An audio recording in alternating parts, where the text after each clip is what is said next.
Nityananda Swami was my Guru and God for 6 years. For 6 years, I was a staunch devotee, and I served the Nityananda mission as a volunteer, an acharya, an organizer, and I was also one of the personal caretakers for Nityananda Swami. But ever since I became a key witness as a victim of his sexual abuse, in the charge sheet filed by Karnataka CID, Nityananda Swami considers me as his arch enemy. It has been 1.5 years, 18 months since the charge sheet was filed, but there is no sign of trial. And in the meanwhile, I have been facing extreme harassment, mentally, emotionally, psychologically, legally, financially. And I also have been facing grave threat to my life. I fear deeply that I may be silenced before the trial, just like my dear friend and Nityananda's personal secretary, Ma Nityananda Gopika.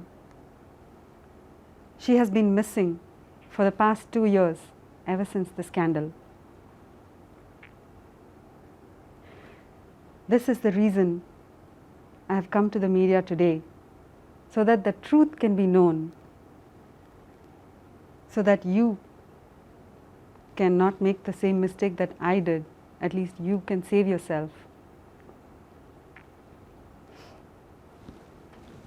My name is Aarthi Rao. To protect my identity and my family's honor, my name was changed. My name was changed by Karnataka CID in the charge sheet as Amala. Because of the grave threats I am facing, I request permission to continue speaking this way.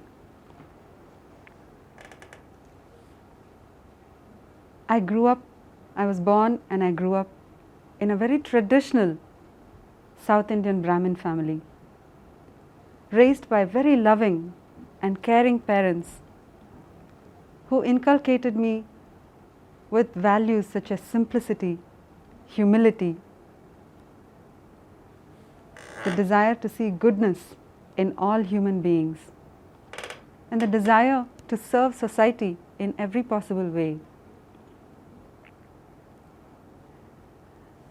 I did my bachelor's in mechanical engineering from one of the top engineering colleges in the country. And I made my parents proud by studying masters in the US, again in mechanical engineering, with a scholarship. I was married to a person of my choice by my family, and we lived happily working in the US. We got our green card, followed by US citizenship, and settled in US.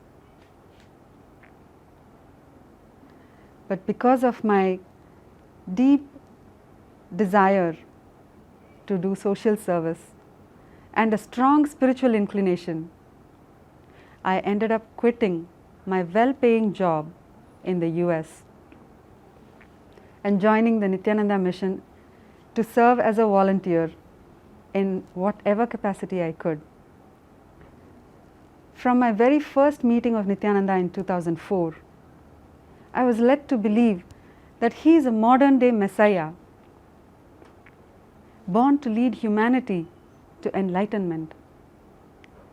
And Nityananda also led me to believe that enlightenment was my life's purpose, and by achieving that, every desire and dimension of my life would be fulfilled. With very subtle but powerful indoctrination, I was led to believe, I was led to trust Nityananda utterly, drop my logical mind, and intellect, and surrender unconditionally to attain enlightenment or Jivan Mukti. And I was not the only one. There were many others like me who were more educated than me and even older than me, including psychologists. Even they trusted Nityananda completely as not just an enlightened master, but an avatar, an incarnation who would lead them to enlightenment.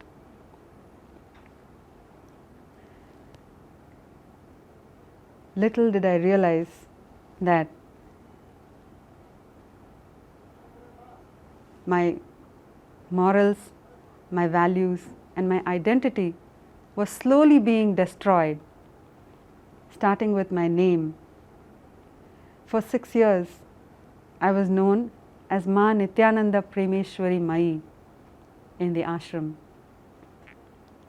I was made to feel in various ways, including with the title Mai, that I am a very special and spiritual person with various talks and programs, and as I realized later, with very subtle mind manipulation techniques, I was led to drop my reasoning mind. When Nityananda convinced me that I was the chosen one, I was the only one who was fortunate to be enlightened with a very special Vedic technique. And he called that as the path of Madhura Bhava, or loving the divine as the beloved. It was very confusing and shocking at first. But with his glib talks, he completely convinced me to accept and trust the Master and surrender completely to become enlightened. In 2009, Vinay Bharadwaj, another member of the Nityananda family, spoke to me and told me that Nityananda was abusing many women and men under the guise of enlightenment. But I refused to believe him. He is the same person who has come forward as a victim in the second charge sheet that has been filed against Nityananda. Later in 2009, once again, Dharmananda or Lenin Karupan also told me that there were various misdeeds happening in the ashram and sexual abuse was also happening under the guise of enlightenment. But once again, I refused to believe. Dharmananda was a very trusted member of the inner circle. He was a brahmachari of the ashram since 2006. And he was also trusted with the responsibility of running the most difficult department in the ashram, or the Galleria, in addition to the responsibility and the privilege of driving Nityananda. I simply could not accept what Lenin had told me, that I absolutely could not doubt Nityananda. That was the extent of trust and faith I had in him. In fact, my trust was so deep that from 2005, when I was first abused sexually, until 2009, there were so many incidents that I had experienced and witnessed, for which any ordinary person would find it objectionable, like beating brahmacharis. I have seen brahmacharis being beaten black and blue by Nityananda until the walking stick broke. I myself have been slapped during abuses, and yet everything was accepted as the Master's way of removing our bad karma, as the Master's way of using a Zen technique for enlightenment, and as a path for spiritual progress and we were made to accept it and drop our ego in order to accept it. For 5 years, I refused to believe anything negative about Nityananda. Everything I saw, everything I experienced, I was made to accept it as a necessary part of a spiritual process. And yet, suddenly, there were all these allegations about him. I simply could not accept it when Lenin, Dharmananda, challenged me to verify it for myself. Absolutely convinced that they would be proved wrong, I decided to verify it with a hidden camera in Nityananda's room. I took Nityananda's permission to place an air purifier in his room in December 2009. The air purifier came with a hidden camera which was motion activated. After 2 days, when I removed the air purifier and saw the videos, positive that I was going to be proved right and Lenin Dharmananda was going to be proved wrong, I was absolutely shocked with what I saw. I was devastated. I simply could not believe what I was seeing. Even if anybody had brought the same video and showed it to me, I would have believed the video to be a lie. I too would have thought it to be doctored, morphed, or some conspiracy to defame the Swami. But in this case, the truth was staring at me in my face, and I couldn't deny it anymore. I was just absolutely devastated.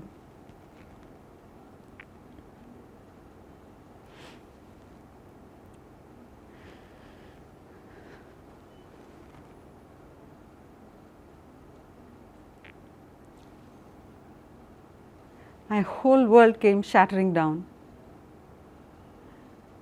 I gave the videos to Lenin to watch it for himself, and then I left.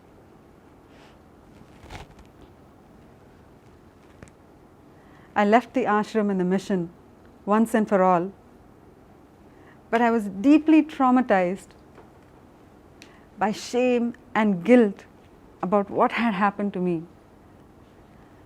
I could not understand how this had happened to me, and I could not stand the pain of my trust having been betrayed. I contemplated suicide because it was unbearable to live with the guilt and the shame. I was unable to talk to my family or anybody. But it was the loving support of my family that finally saved me. They consoled me and advised me to forget my past and move on with my life. But the question in me was arising again and again. How could this happen to me? How an educated woman coming from a respectable family, raised in the best traditions of a Brahmin family, how could this happen to me? I had no answers and I was searching. When I came across the experiences of cult victims, real life stories of women like me who were victims of abuse in a cult,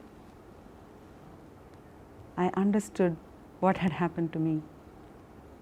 I understood how my deep trust and my sacred beliefs as a Hindu, my belief in the Guru Sishya Parampara, about Guru Bhakti and Guru Seva, how they were exploited to abuse me and take advantage of me sexually. And I understood that I too am a victim of a cult. When I realized this is what had happened to me, I understood the depth of psychological slavery I had fallen into for 5 long years. There is research published by Cultic Studies Journal, and there are case studies of women who have been exploited in the name of spirituality, abused sexually. And I read about women who came out after 20 years of slavery and abuse in a cult. I understood what a big danger a cult can be, how it can be a real threat and a menace to the society. I felt it was my moral responsibility to speak out. My conscience did not permit me to just forget everything and move on. I convinced my family, and with their support, I came forward and complained to the Karnataka CID and gave a truthful account of my experiences in Nityananda's mission. After investigating my complaint and witness statements from many ex-devotees who had served the mission for a long time, the Karnataka CID filed a charge sheet, 450-page charge sheet. But ever since the charge sheet has been filed, the key witnesses have become the target of several false cases. 4 months after the charge sheet, a false case was filed against me in America, alleging trade secret misappropriation, video morphing, blackmail, all kinds of horrible allegations against me. Not just me, even my husband, who had absolutely nothing to do with Nityananda or the mission, was targeted for the simple reason that he supported me when I gave the complaint. It is extremely painful to remember how much I sacrificed my life. I gave up my career, threw away my job, lost all my income, ignored my family for years, and spent day and night running from pillar to post just to popularize Nityananda. And for that, I have been rewarded with allegations of extortion. If I wanted to make money, I could have sued Nityananda in the US for millions of dollars. In fact, lawyers were willing to fight for me for free because they said it was a clear case of clergy abuse and cult abuse. But I refused to file a lawsuit because I'm not interested in his tainted money, which comes from the blood and sweat of so many volunteers, organizers, and donors. On the contrary, just fighting his false case, I have spent my meager savings. I've taken huge loans to pay the lawyer fees and bills, and I'm completely penniless, on the streets, with no help, no support. The harassment of my husband has shattered our marriage and separated us.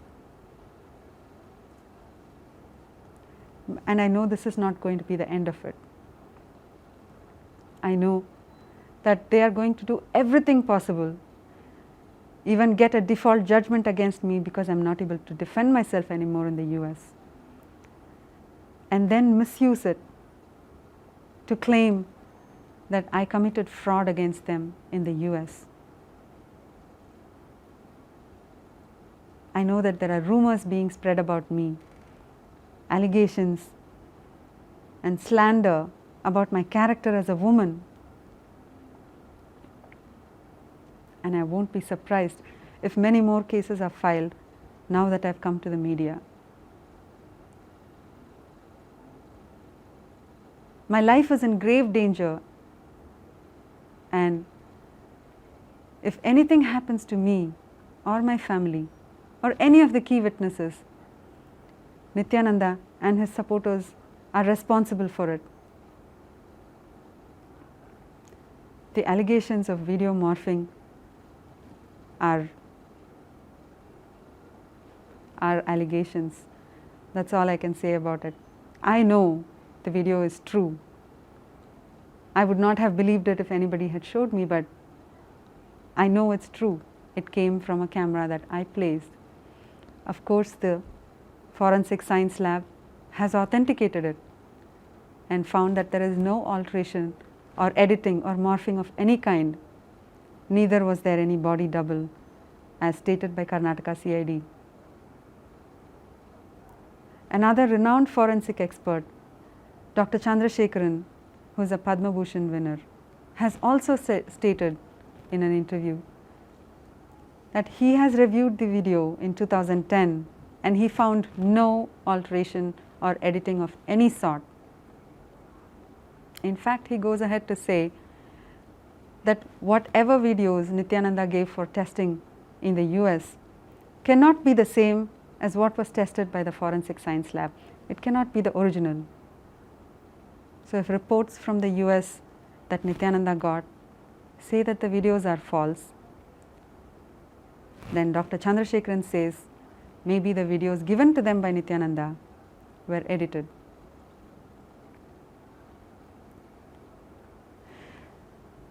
My life has been totally destroyed. I sometimes feel I have nothing to live for. But I want to save myself for the trial just for one reason, so that the truth can be known. All the personal suffering and sacrifices of me and my family will be meaningful if even one family is saved, if even one woman or youth is saved from after knowing the truth. I wish my life will be a lesson from which you will learn, so that you will not make the same mistakes that I did. I wish you will never become a psychological slave of a cult, because that's the worst thing that can happen to you. You don't even know that you are a slave. If you have to follow someone, please believe in God and follow only somebody who is worthy of worship, whose actions match his words, somebody who walks the talk. Anyone who gives great discourses is not a real guru. Please do not make the same mistake. I know many who are still suffering silently, who have been unable to come out and speak like me, and I speak on behalf of all of them. Your life is precious. Please don't throw it away. I have full faith in the judiciary, and I am confident that once trial starts, the truth will be established. I hope and pray that the trial will begin very soon. Thank you. Satyameva Jayate.